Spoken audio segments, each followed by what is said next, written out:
I think most universities globally will probably be irrelevant, if not non-existing, in the next decade. Bold statement, maybe I'm wrong, but we can't go on the way we're going on because we're just not preparing people for the future.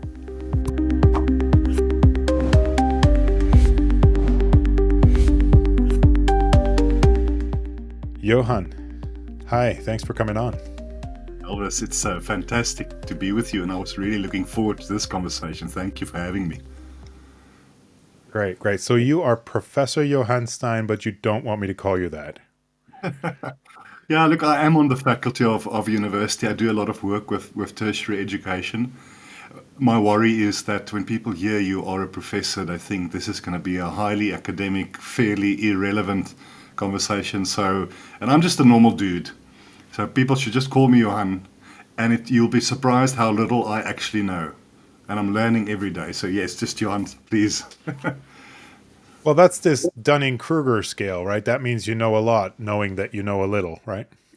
You're actually quite far out on the knowledge frontier, knowing that you don't know so much. Yeah, look, and Elvis, in the AI space, the people I deal with, the conferences I attend, people think they know a lot, and a lot of them are exceptionally smart people, 10x smarter than I am.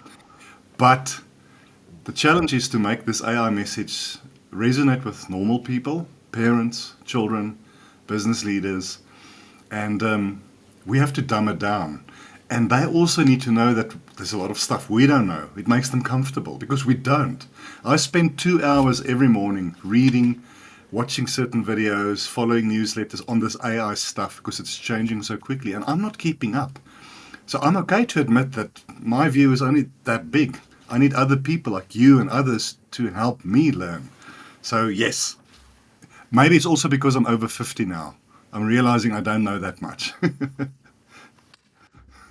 So this might be a good intro to maybe one route we could take is this loss of authority in universities through COVID.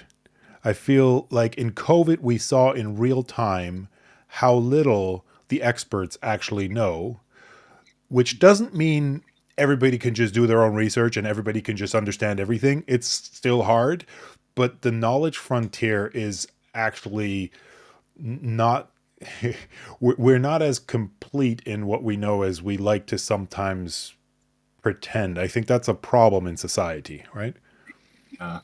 And look, there's a lot I can talk about when it comes to, in my view, education, tertiary in particular. I know wonderful people who are faculty at universities, very smart people, people who mean well, who do good. And I'm not anti-education, Elvis, but a lot of my thinking and writing over the last 2 or 3 years has been about questioning the value of education, especially the cost. I know in some countries it's cheaper or free. In my country, it is very, very expensive. And I don't know if the long-term value in a rapidly changing world is there. And I even say, I think, and I'm not against research in particular, we need that, but I think most universities globally will probably be irrelevant, if not non-existing, in the next decade. Bold statement, maybe I'm wrong, but we can't go on the way we're going on because we're just not preparing people for the future. So university, I heard you say this before. I really find that interesting. So I see university as two things. One is peer-reviewed research, helping academics move forward in the knowledge frontier. And the other one is educating young people, bringing those two together, like this master apprentice relationship, like, having young people asking questions of the old professors is important for the knowledge frontier, but having the old professors telling the young people what's actually happening in the world is also important. But that latter part, you're skeptical of. Tell me about that. Okay. So absolutely, we need, because for centuries, universities have been pushing the boundary on human innovation, research, finding new ways of doing things, and I'm absolutely not against that. And I'm also not against university education. My worry is, and if I think of my son who is 11, And I think it was 2.5 years ago, I wrote a piece for one of our local business papers. And it ended up being the most read piece that year, 70,000 readers a day. The title was, Why I Will Not Send My Son to University. And I didn't make a lot of friends, especially in tertiary education. But just to briefly summarize, my argument's the following. If I think of my son, now, of course, if he wants to be a doctor or in a very specialist field, of course, he should go to university. I don't want a doctor operating on me who didn't get a proper education. But my first point was, I don't think when you are 18, you should be allowed to make a career decision because you really know nothing. I think about when I was 18. People watch Suits and they think they want to become lawyers. And they end up, and the dropout rate of first year university students, especially in our country, is massive because our career education is not sufficient. We think we know what we want to do one day. So that was my first point. You should not make a decision when you're 18. I'm pro a gap year, but I call it a meaningful gap year or 2 years. So don't just go to Holland and smoke dope for a year and do nothing. If my son, when he's 18 or 19, I would like him to pay the rent, to have a job, and to do intern programs in the area of his interest, because he will probably know after that year or two whether it's really what he wants to do before I spend $100,000 on his 4-year, 5-year education and he ends up not wanting to do it. The other point I made, Elvis, was I think in a rapidly changing world, education takes too long. And again, if you want to become a lawyer or a doctor, you probably need 5 to 7 years. But for most fields, with the world changing so quickly and university curricula and training programs not adapting, we are falling behind. So by the time you are done with your honors or master's degree and you have a huge student debt, how horrible must it be to realize you are largely irrelevant already? So I believe we need shorter little building block programs, internship programs. I believe in learning. I believe in the humanities. I believe we need to teach children ethics and philosophy because it's the foundational stone of especially Western society. I don't think we need to teach coding, and we'll get to my article soon, I'm sure. Coding is not bad. I'd rather my son learn how to prompt effectively because the AI can do the coding, most of it, and the ethics of AI. Then, the other thing I often say to clients, tongue in cheek, I think my son should become a plumber because it's an unautomatable job. It's probably one of the highest earning jobs in the future, and jobs like that. So I'll pause there for now. I don't even know if I nearly answered your question, Elvis. Yeah, you did. You did. So I read this book by a guy called Brian Kaplan called Against Education. And he pretty much said that university is a signaling mechanism, basically. It signals to potential employers whether you are able to work, are you disciplined? Are you able to wrap your head around new topics? Because by definition, the lecturer gives the people new topics. And are you docile? Are you the type of person who will actually go along with whatever the lecturer tells them they need to do? Now, for entrepreneurship, those aren't 2 out of 3 are good, right? Are you able to wrap your head around? You don't need to be docile for entrepreneurship, right? The people who change the world are the ones who are dumb enough to think they can. So I have a daughter who's 10 and a daughter who's 8, and I do homework with them. And it's so interesting to have that parallel with your 11-year-old son, right? And we do homework together. I'll out myself. I'm a terrible speller. I probably have some kind of version of dyslexia. I can't spell, and I'm sometimes checking on my phone secretly. My kids ask me how to spell a word, and I just pretend I didn't hear, and then I go on my phone under the desk, and that stuff. Probably shouldn't say it on a podcast, but I've been okay. I've done all right, not knowing how to spell. Yet for them, learning how to spell is a core part of their grades that will decide which school they go to next. In Germany, we have this crazy system that after grade 4, your career gets decided, more or less. You can still switch schools, but you go to the good school, the middle school, or the not so good school. at grade 5. Think about that.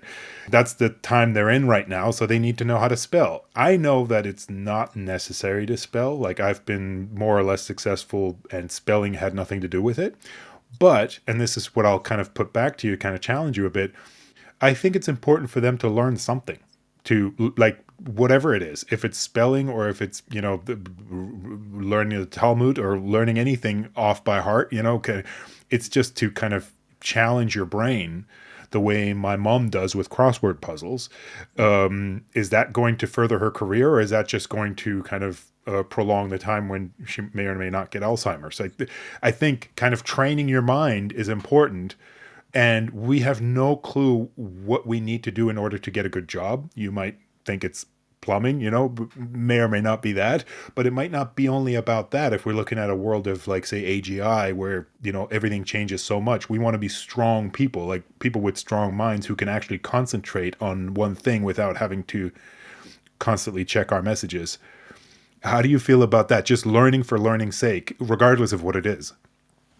Look, so I think what our schools globally are not very good at, and I'd like to unpack that a bit, is to teach us how to learn and how to think.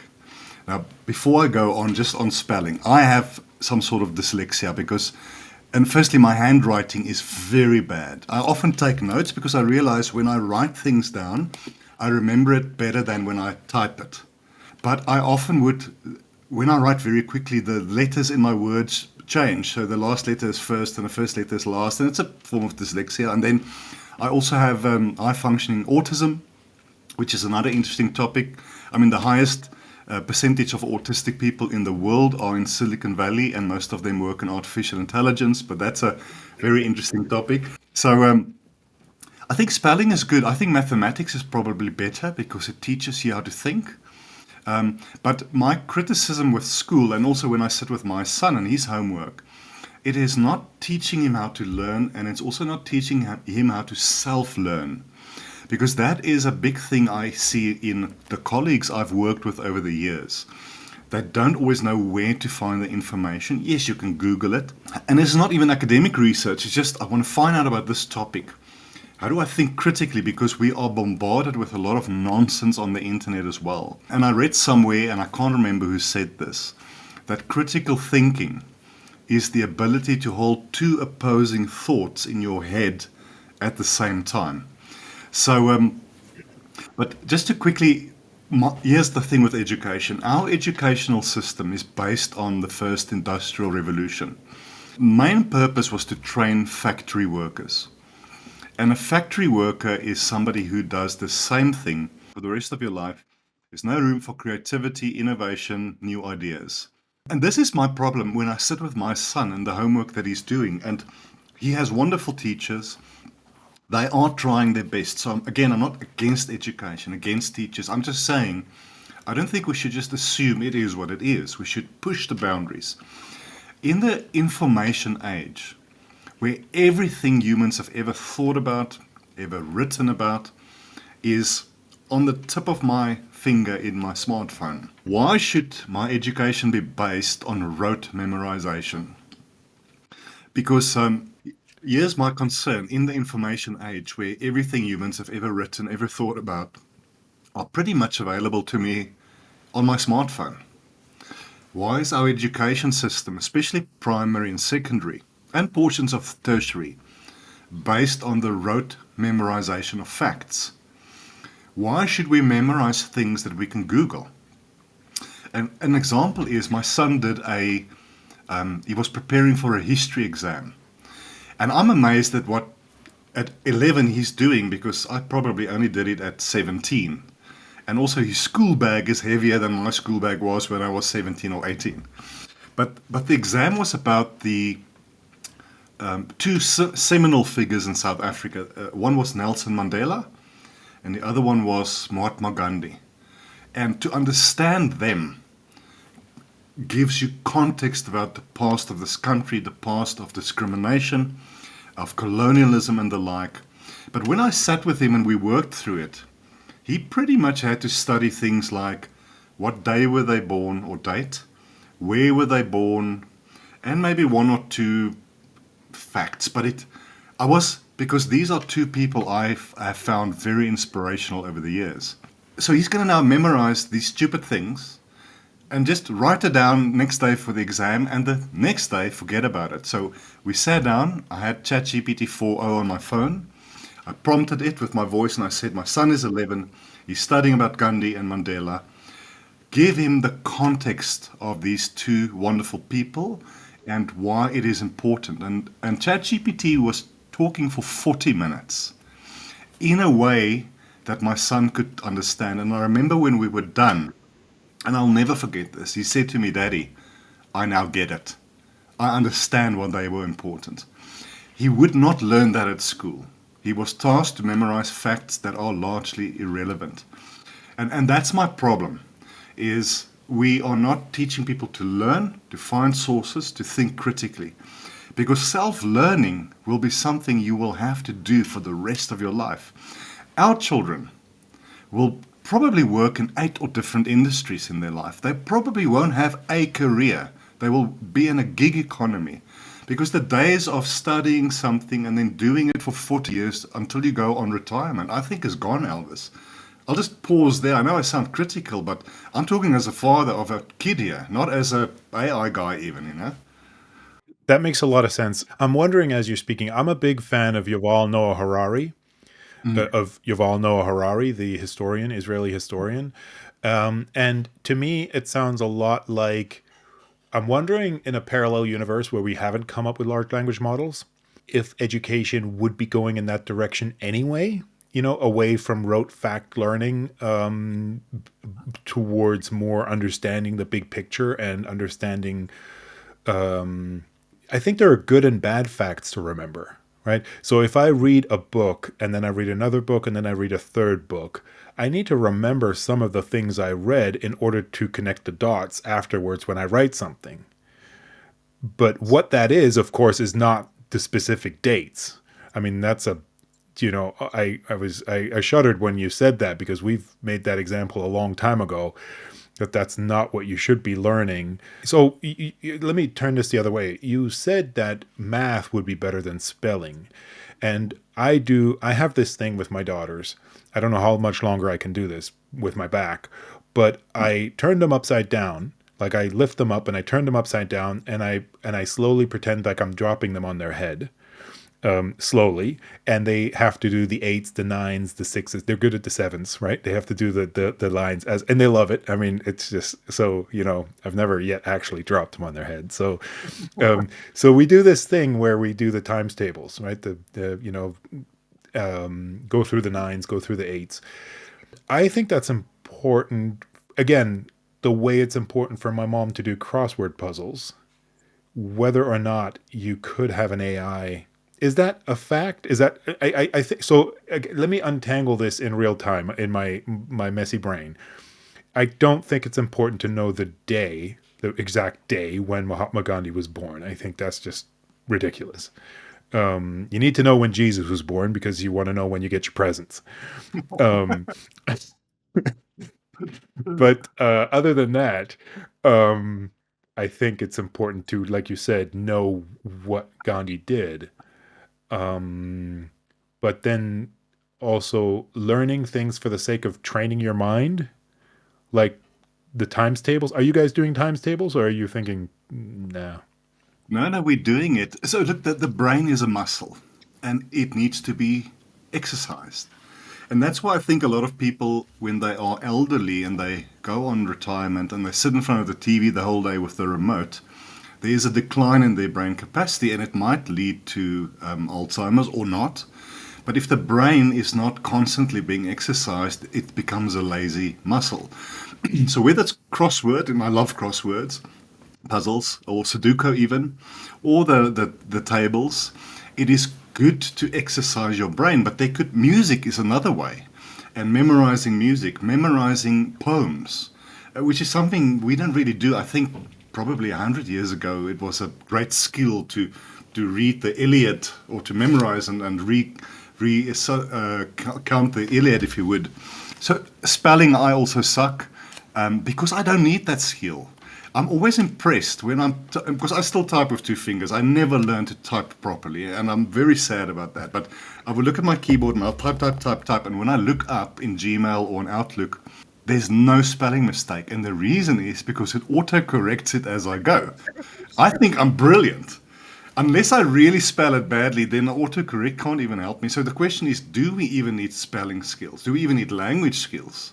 But if spelling or math, and to come back to your question, I think understanding math and the basics of math is good for the brain. We don't really need math anymore. I mean, I remember 20 years ago, I could look at a balance sheet or an income statement, and by scanning it, I can immediately see where the error is. I don't need that skill anymore. In fact, if you ask me now, what is 238 minus 72, it'll take me some time. I used to do that instantly. It's just not a skill I need anymore. My focus now is prompting skills and understanding the feedback that I get from these large language models. So I think it's good for my son to learn math, to go through the tables. It is that discipline. I also think, and you alluded to it earlier, I think that I've got Jewish friends who are very smart, and I'm not sure if you're Jewish, Elvis, but they learn the Tanakh and they learn Hebrew is a very mathematical language. They probably will never need it again. They don't even know how to read the scriptures anymore, but it's an upbringing from what I've seen with them. That's why they're so smart, because it's a highly mathematical, highly almost repetitive upbringing to learn Hebrew. Now, I'm not Jewish, my son is not going to learn Hebrew, but can I, in different ways, educate him to be sharp mathematically, but also from a critical thinking point of view? And just before I end, the dates, so Gandhi, I don't think the date of his birth is important. The context of when he was alive in the history of South Africa and in the history of colonialism and then apartheid, where does he fit in? Where does Mandela fit in? Where does Napoleon fit in? And Hitler and the founding fathers of America? That context, I think, is what history should give you. But you can't, if you fail the exam because you have the date of their birth wrong, it's stupid. And that's sadly our schooling system. Yeah. I think that's going to change. That's, it's kind of the consensus hopefully that's going to change. I mean, that's a kind of a poverty statement if schools are still teaching that. Yeah. Hey, listen, let me go to I've read your last 3 articles it was a lot of fun to read those. They're nice and short, they're crisp, they're very well structured. So the first one is From Writing Code to Training AI. And I made a couple of notes things that came to mind and things that I'm grappling with. So your basic point, and tell me if I'm caricaturing it, was you don't actually need to know. I'm not a coder, you are apparently. So the basic, a lot of times I hear from coders that it's a little bit like math, this structured thinking, like logical thinking, step by step, making something happen is good in and of itself. You're saying, well, actually, we don't need that anymore. Everybody knows how to use a phone. Hardly anybody knows how to build one. So, let's move on to using tools instead of having to know what's all under the hood, to make the example jump from phone to car, So I have these 2 types of leaders out there. One is someone like Elon Musk would say first principles. You need to study physics in order to understand the world. And then from there on, you build everything up. So everybody in his factory, he knows what everybody's doing, or he could wrap his head around what everybody's doing. On the other hand, you have someone like Satya Nadella or Tim Cook who are running large software development companies as managers, right? I also looked through the list of the global car companies. Many of the CEOs of car companies came up through the ranks, so they are actually engineers, car engineers. But a lot of them they got an MBA from Harvard. So it's managing groups of people, managing groups of engineers, even though each one of them is better at the technical stuff than you are.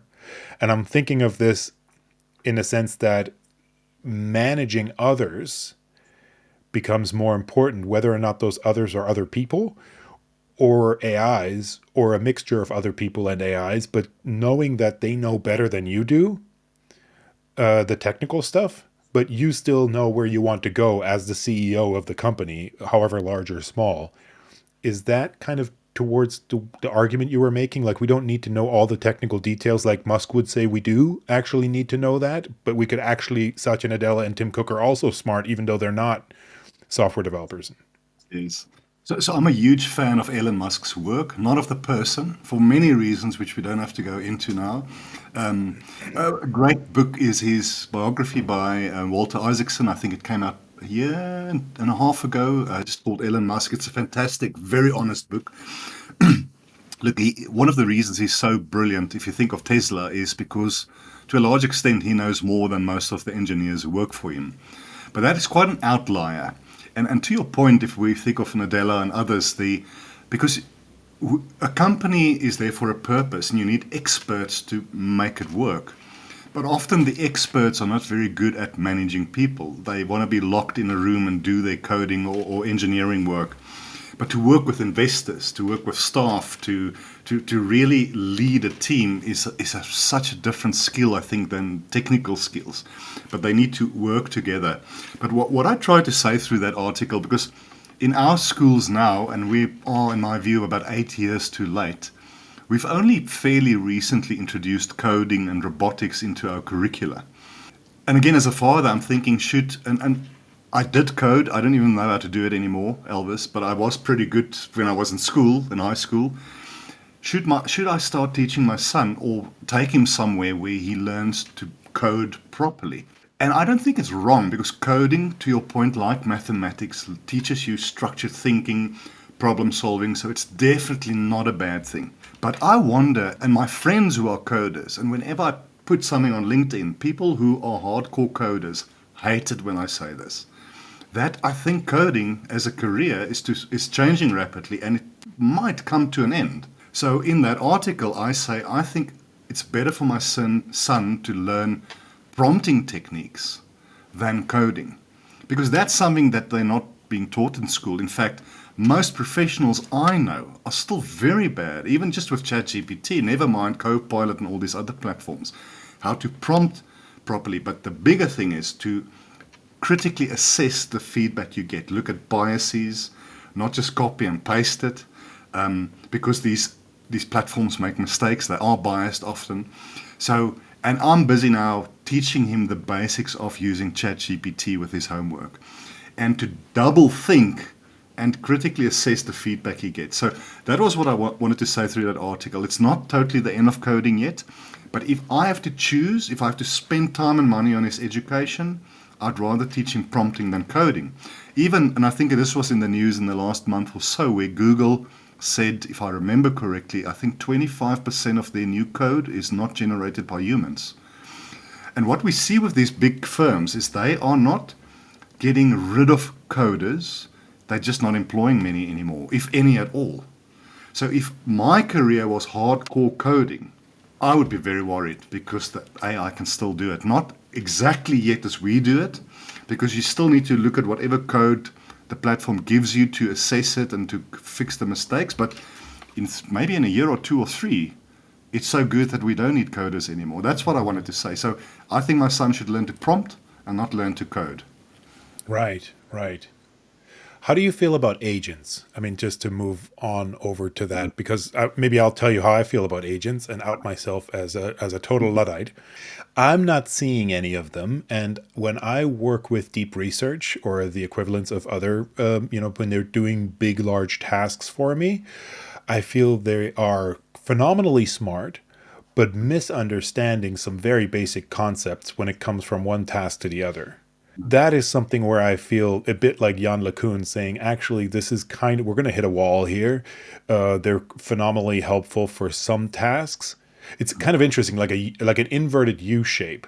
On the one hand, they can't do the very straightforward tasks, like asking Alexa to turn the lights on and off 10 times might work, and the 11th time it turns on the toaster. So it can't be reliable for very simple tasks. But then when it comes to more complex tasks, like help me do my taxes, help me do my bookkeeping, like make a table of this, that's actually pretty damn good. But then when it comes to more complex tasks, when I'm asking like a few steps in a row, I think we're underestimating how difficult it is for an AI to have the overview, to have the world understanding of what it means to go from one step to the other. And I'll leave it there because the other topic is, if they do get good at that, how dangerous is that? But that's a different topic. So, look, obviously, one of the key themes currently is agentic AI. Everyone is launching agents from Salesforce and Microsoft and every organization. My experience is that call it the repetitive, administrative, lower level tasks, they're pretty good at because it's not complex. And I'll give you an example. My mobile phone provider, they're also a customer, and I've been very critical about their chatbot. And I'm critical about chatbots overall because they're stupid. They are glorified FAQs, most of them. But to understand the context of what I'm saying, and I'm thinking I'm logged on, I've entered my security detail, you know exactly who I am, or my bank for that matter. You have all the data on me that you need to understand the context of what I'm asking you. And I think where they struggle is because as a consumer, I will explain to the chatbot the consequences or the symptoms of my problem. But I don't even know what's wrong. So for instance, say my Wi-Fi is down. Is it the router? Is it the local switch? There could be many things. So I'm just saying I can't access the internet. But I was very surprised recently. There was a line item on my mobile phone bill that was clearly incorrect. So I logged on, entered all my detail, and this thing popped up. They always have a cute name, Phoebe, Fubi, Blueblee, how can I help you? And normally they're really stupid. But I started chatting to this thing, and also remember it's about how good we interact with it. That's why prompting or articulation is so important. Because, and I often tell people, I do a lot of Copilot and prompting training. Most of my prompts are 4 to 5 paragraphs long. And I've learned over the years how to refine it and make it better. But I try to explain as best as I can to this bot. And what bombed me out is it pulled up my statement, it saw the line item, it immediately, through reasoning, calculated that this was an error on their side. And it asked me, do I want a refund or a debit on my next statement? And I said, just give me a debit. It fixed it immediately, and I got a confirmation text message and email that it was done. No human interaction. Yeah. So in that case, it's an element of agentic AI. But I think why agents fail is because the data we give it is it's not suitable or it's incomplete. But if you think of your financial advisor or your doctor, there is something about that 30 or 40 years of experience. I've seen this so many times that I don't know how you can AI that. So to answer your question, I think the agents will, on lower level tasks, probably do better and better, and they will be getting better. But whether I will ask deep, troubling financial questions, healthcare questions, and expect an action and an outcome from an AI, I don't know if we're there yet. But if we have this chat in 3 years or 2 years, we might see it differently, But it is exciting. It's exciting from a business point of view. I must say, if I worked in robotic process automation, I'd be very worried because there's a licensing model and an implementation model. Now with agents, more and more business people can actually create their own workforce. Procure to pay is a great example. The finance function, allocating payments, sending out purchase orders or invoices. That is so automatable. And it's really a democratization of AI. The challenge I see, and then I'm going to pause, Elvis, is the training that should go alongside that is lacking. People don't even know where to start, even though you don't need to be technical. You just need to know how to do it. It's drag and drop stuff. It is exciting, but I think we're lagging because people don't know how to use these things. Right. So one point is we do these AI workshops and we have this certificate called Manager of AI. And what we do, the main two things to get the certificate, and some people don't manage it, is the one is, like you said, 4 to 5 paragraphs. If I come around and I see you writing a lot, you already got 70% of the certificate. Like, give it a lot of context from your own knowledge, right? Don't ask the AI to give you a problem that it then can solve for you. That will make it very generic and very useless for your bottlenecks in your life, right? The second one is don't take the AI's output at face value. Don't just take it. And that's a hard one because it all sounds so good until you roll up your sleeves and actually look at it. Can this actually work in the here and now, in the real world? That's when you see a lot of it as fluff. The answers that it's giving you, you need to actually dig in and manage it. And I imagine, I mean, CEOs of large companies are the best paid people for a reason, because it's really hard to manage others who are better subject matter experts than you are, to get them to cooperate, compete with each other in ways that gets you to where you want to be in your next quarterly earnings call. Get these smart subject matter experts. And that's what we are doing with AI, right? That's what you call prompt engineering, kind of just interacting and learning their language, right? Learning how they tick because they're different than us. How do we get them to do what we want them to do? And how do we not get upset when they're super bad at some things and still like use the good that they give us without starting to get in a fight with them because they did something wrong? Just, move on and like take it in stride that they're actually, sometimes they can't play tic-tac-toe, but they can build you a website for how to build tic-tac-toe and have a tournament. So those are crazy things. Like how do you not know this but know that? Yes, I think so. I alluded to it earlier, Elvis. Articulation is one of the best skills you can have as a human, and also that's where our schooling system sometimes fail. Is what's the kind of words I use, the phrases I use, the pauses, the inflections to get you to agree with me, whether it's my partner, my colleague, my boss, my child, my enemy. And one of the best examples for me, and there are people who don't like him, is somebody like Jordan Peterson.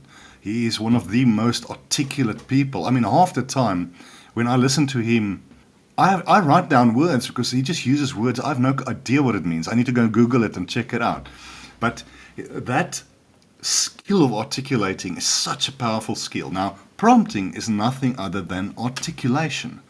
And if you're lazy, and if you want to do it quickly, you're not going to get things out of it. And I often tell my clients and the people I train, rather spend more time refining how you articulate your prompts than the manual tasks you wanted to do in any case. So either just do the manual tasks and do it, or spend that time in articulation. And the other thing that works for me is I've got a prompting library that I built myself. I know when I want to write this kind of article or do that kind of thing. These are the prompts that's worked for me before. And then I'll copy it, I'll maybe change some of the context. Now, it's interesting what you've alluded to earlier. I do find, and this could just mean nothing, when I say please, I get better results. When I say thank you, I get better results. It's got nothing to do with sentience or consciousness. It's very interesting. And then the other thing I do is I've got a number of screens open. So I use ChatGPT. I've got paid for one. I use Perplexity, which is fantastic. I use DeepSeek because it's brilliant. And people say about it's the Chinese. I must tell you, I don't trust the Americans more than I trust the Chinese with my data. So I still use it responsibly. And I use Copilot and what's the other one that I use sometimes? Oh, Gemini.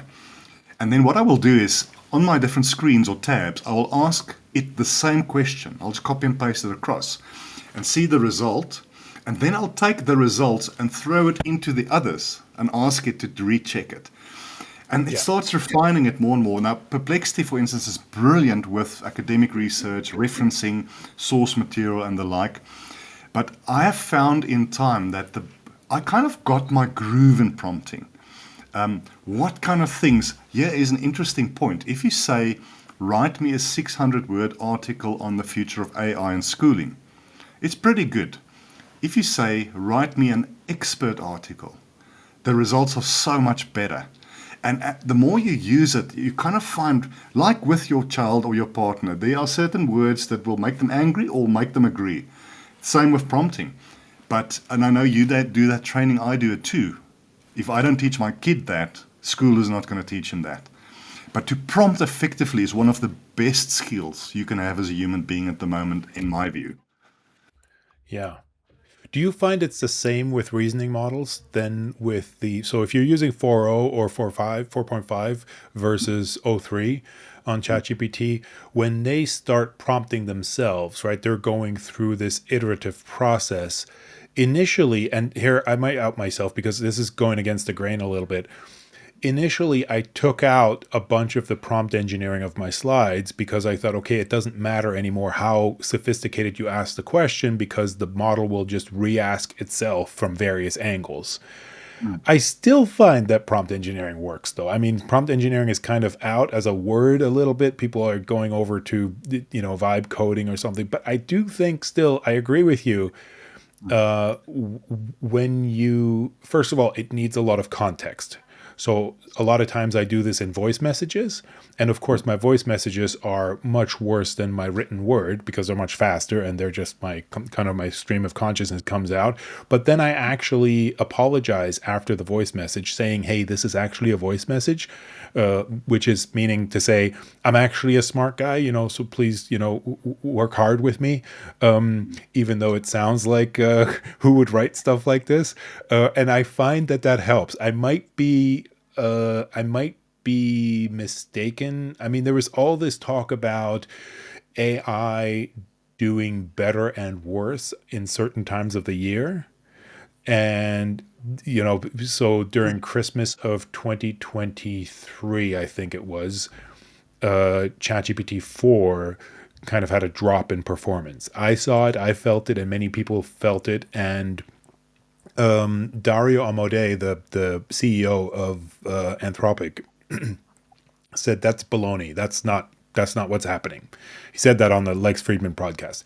But Ethan Mollick, a professor at the Wharton School of Business, he actually came up with a pre-prompt in December of 2023. A pre-prompt meaning like a kind of a bit of a paragraph saying, you've had a hard year. You had a lot of hectic going on, and now you're sitting in the Alps in your cabin, and there's a fireplace going, and it's nice and quiet. You can finally now in December get to work. And the result was significantly better that he got afterwards from that. So I don't know why the labs can say this isn't real, this isn't true, that the models are. And the background to this was that, for those listening might not know, the background was that model may have somehow figured out that humans work less hard in December.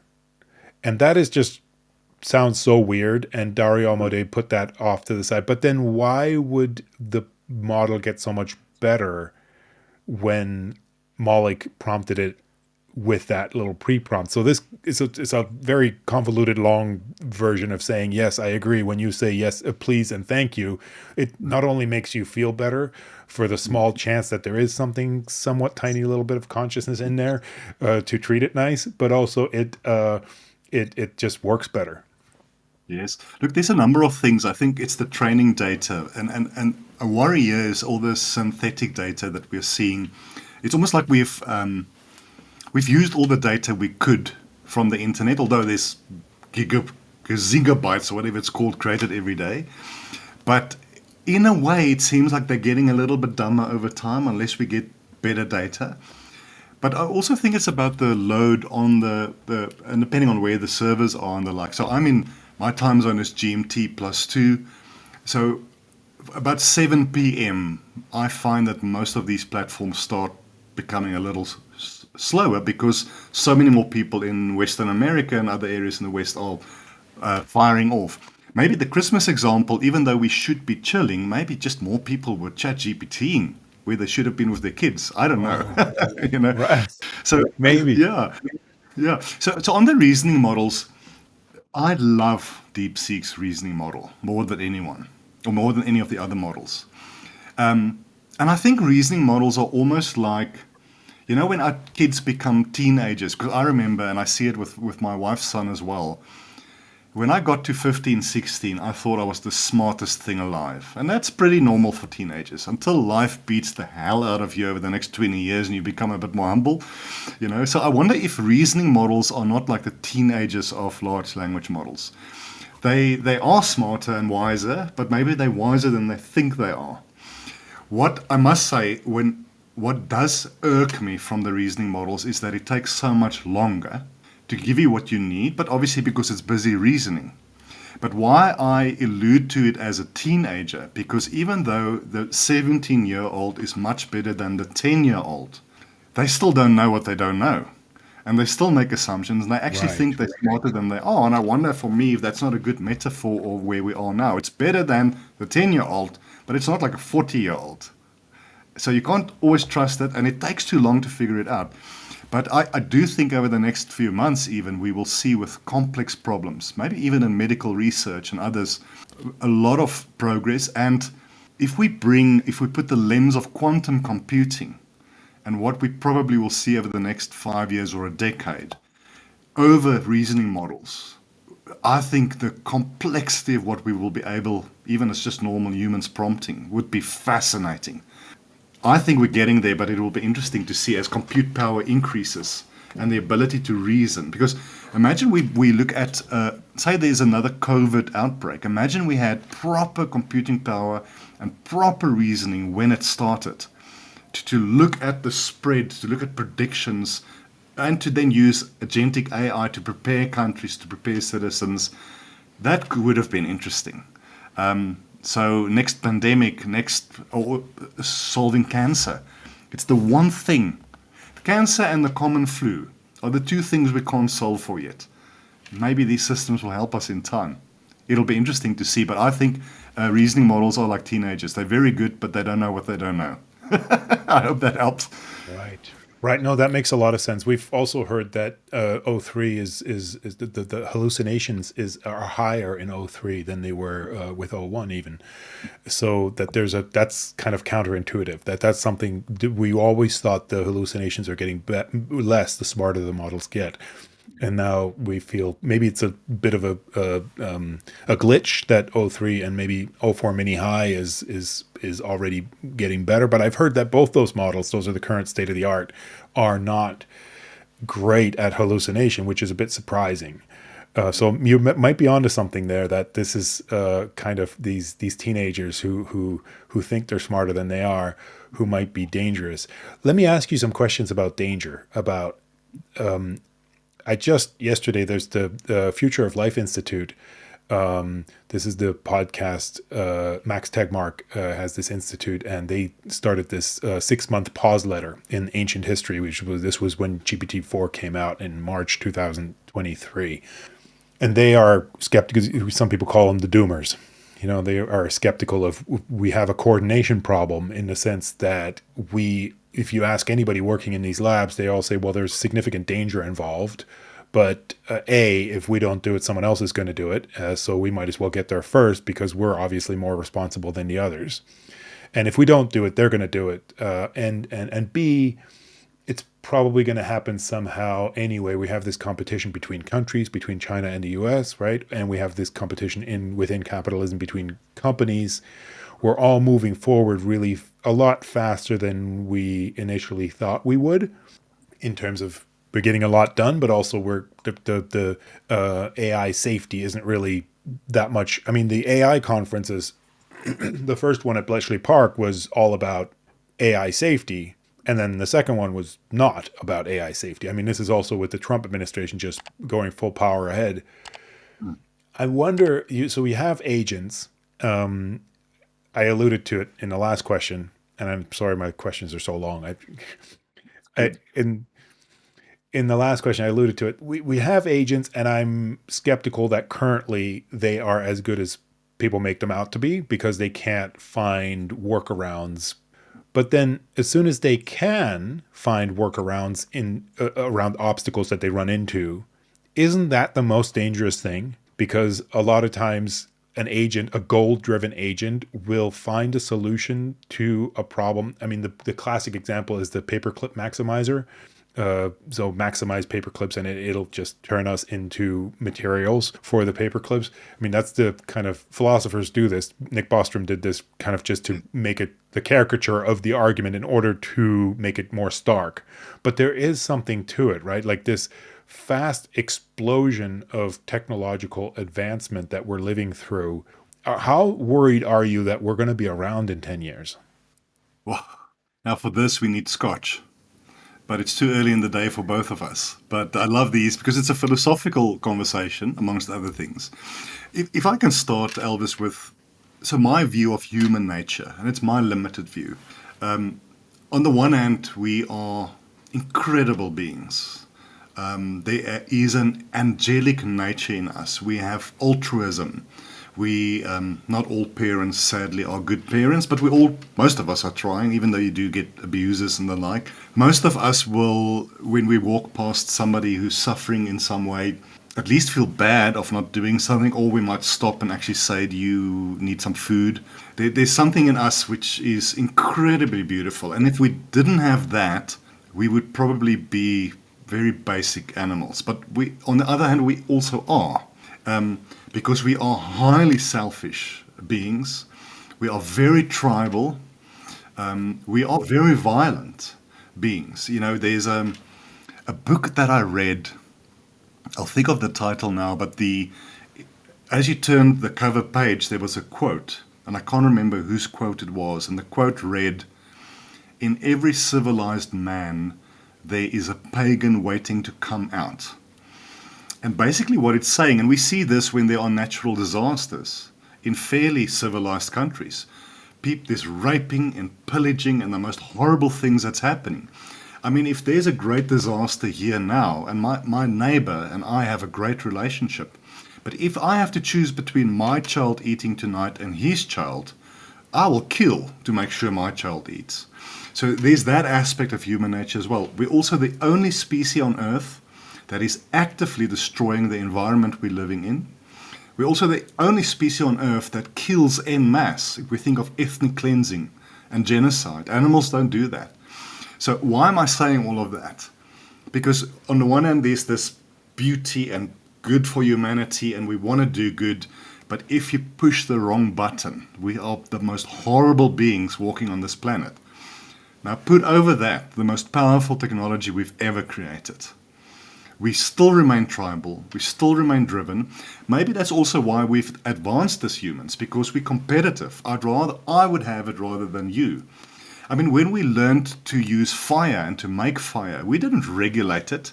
It was the best thing we ever discovered. Then we used it for warfare and for killing and for burning people rather than just feeding our families. When we learned how to make spears and swords and bows to shoot, it made the stronger tribe stronger. So now we have this geopolitical situation, and I think that's why somebody like Trump rescinded most of what the previous administration did, because the competition between the US and China in particular is so big when it comes to this technology that we would rather go full steam, irrespective of the potential consequences, than be left behind. But it's akin to when we learned to split the atom. We had to regulate it because the danger it wasn't just about giving electricity to a city, it was about destroying our whole city. I don't know if AI regulation will work. Elvis, I don't think AI regulation will work. Do we need AI regulation? Absolutely. Regulation is there to protect. We don't regulate the use of computer keyboards because you can't really do much harm. We don't regulate the use of Microsoft Excel because you can't really cause harm. We regulate driving and seatbelts because you can cause harm and death. We need to regulate this technology because of the harm it can cause. But in a very driven society, in this arms race, I would still love to see where the regulation work. I mean, there's a lot of talk about the EU AI Act, and there's a lot of good about it. My worry is that it's stifling innovation. There's a lot of very, very scary penalties. Elvis, I wonder when we will see the first organization being penalized. Even with GDPR, and we've got something similar in South Africa, I haven't really seen the consequences of doing it wrong. I think, and I'll conclude with this on this section, I think what most organizations and countries will do, well, firstly, is not care a crap about it, to be honest, because we want to be on top. But we will be like the school children that will steal until we're caught out. So regulation, until the penalties are really there, and enforcing those penalties, going through the high courts, the millions of dollars it will cost. So sorry if I'm a bit pessimistic. I think we're too late. Our children and their children will carry the brunt of this, but are too late. Will we be around in 10 years? Probably. I don't know if we will be around in 100 years, Elvis. Often when I do my talks, I talk about this, and I'm not seen as a motivational speaker because we are busy destroying ourselves. And it's also it's the cycle of evolution. We became better than the species we lived with 5, 6, 700,000 years ago because of our brain capacity increase, because of our use of language, our use of tools. I think we're on the brink of a new species, which will be a humanoid, both human, both electronic entity, which probably will not be Homo sapien anymore. And differently than, because in evolution, it was evolutionary changes that caused it. Now we as a species are creating species that will probably supplant us and destroy us. I'll pause there. But this is the stuff we think about. Yeah, yeah. So many interesting things.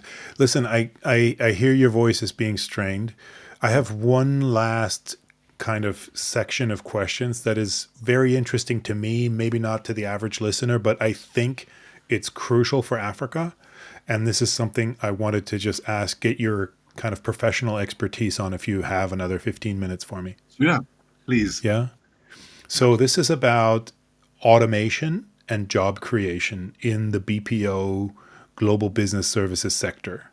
So South Africa and Egypt, and to some extent Morocco, have been great at creating jobs in the call center industry. Also back office work, kind of grabbing some of that market share from India or the Philippines and actually expanding the market, the white space on the map. And during COVID, we saw a lot of expansion, geographic expansion, where a lot of companies maybe felt they got stuck in Manila when the system, stopped working. It was an essential industry, but still people couldn't get to work and people didn't have home office supplies. And so we found a lot of, as consultants in Sub-Saharan Africa, we saw a lot of BPOs come around looking for new locations. And we thought, wonderful, this is great. This is what we thought in the 2000s was going to happen.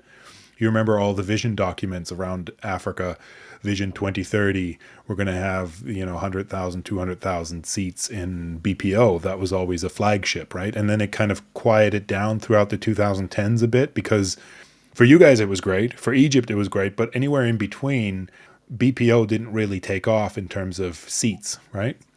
Then COVID kind of blew it open again. And then now I feel, and I don't want to lead too much in this question, please disagree with me. ChatGPT and co, what can they do? And you get someone like Mark Benioff from Salesforce saying, well, I'm going to automate all this away.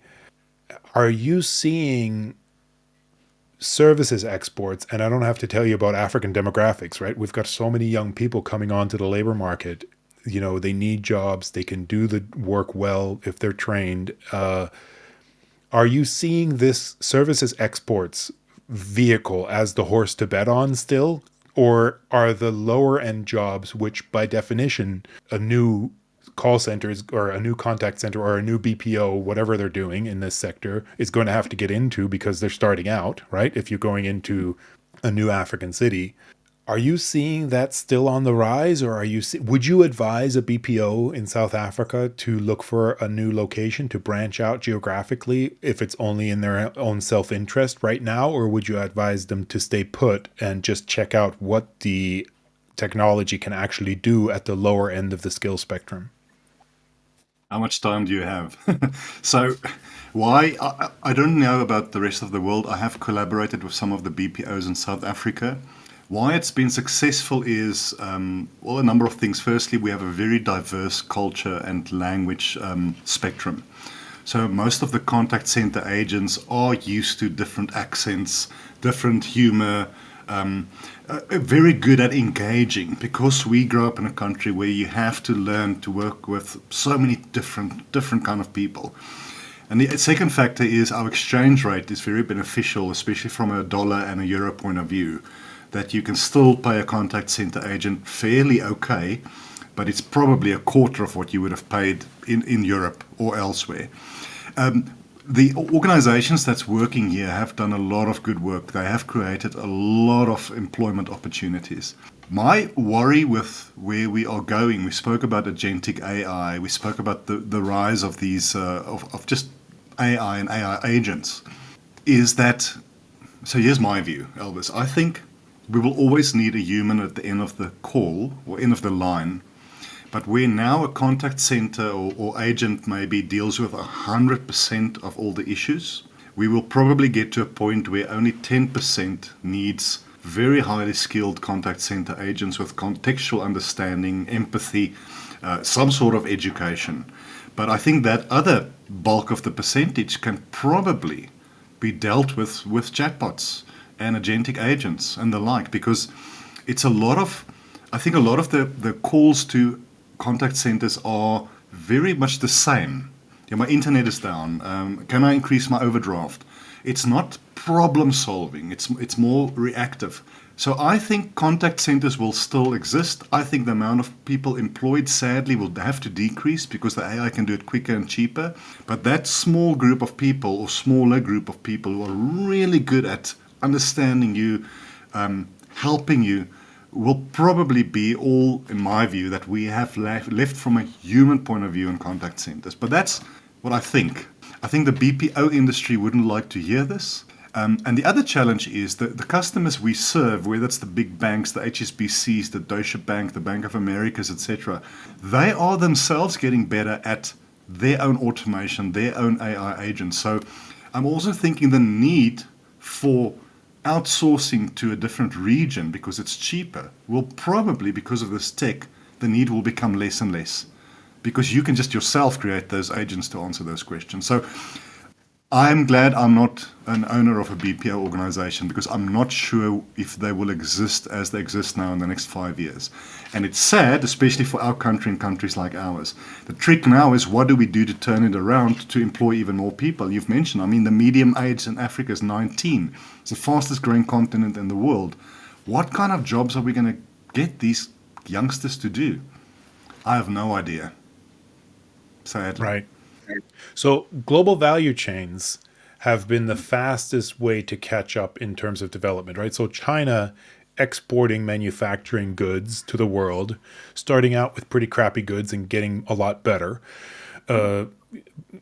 competing on price and then later competing on quality, has led to the greatest number of jobs, that has led to the greatest poverty reduction we've seen in history. Now, because it's so hard to get manufacturing value chains out of Asia and into Africa, we've tried it in Ethiopia a bit with light manufacturing, with textiles and, garments, apparel. We're looking at services, right? Can we duplicate what Asia did with services in the sense that can we do services for Africa the way kind of India did it? I mean, even there, I'm a bit hesitant on betting on my own horse here, because if you look at the GDP per capita of China and the GDP per capita of India, they're not close. There's a huge gap, right? So if you're saying, well, the one bet on it's a caricature to say the one bet on manufacturing, the other one did bet on services, but in a sense, that's kind of the direction they went. And of course, Silicon Valley is full of Indians. So for some individuals, that was great. But for the country as a whole, India isn't really much richer than a lot of sub-Saharan African countries, even though it's got all that human capital and services. So I'm not sure if it worked in the sense that we can just transplant that model of exporting what we build versus exporting what we build in cities, meaning manufacturing, or exporting what from how we can serve from our computer, from our screen, from what we can do through the internet. If that actually was a good model to follow, I mean, this is the horse. I'm betting I might have to cut this out because this is what I'm doing. Yeah.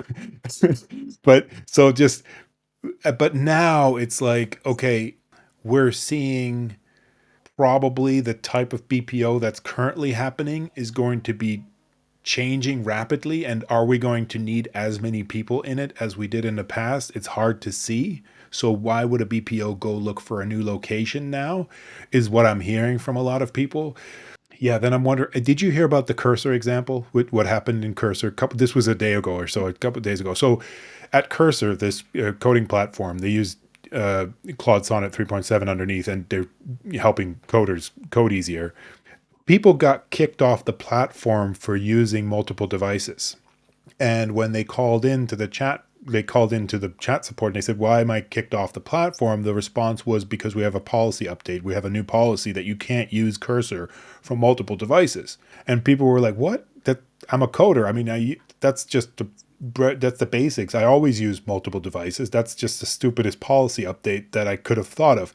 It wasn't actually a policy update. It was an agent. It was an AI agent that went rogue, and then also told people a hallucination of why it went rogue, that it's a policy update. It wasn't a policy update. And it took some time for actually humans at Cursor to realize that what's going on, like there's people demonstrating outside our office virtually, what's happening.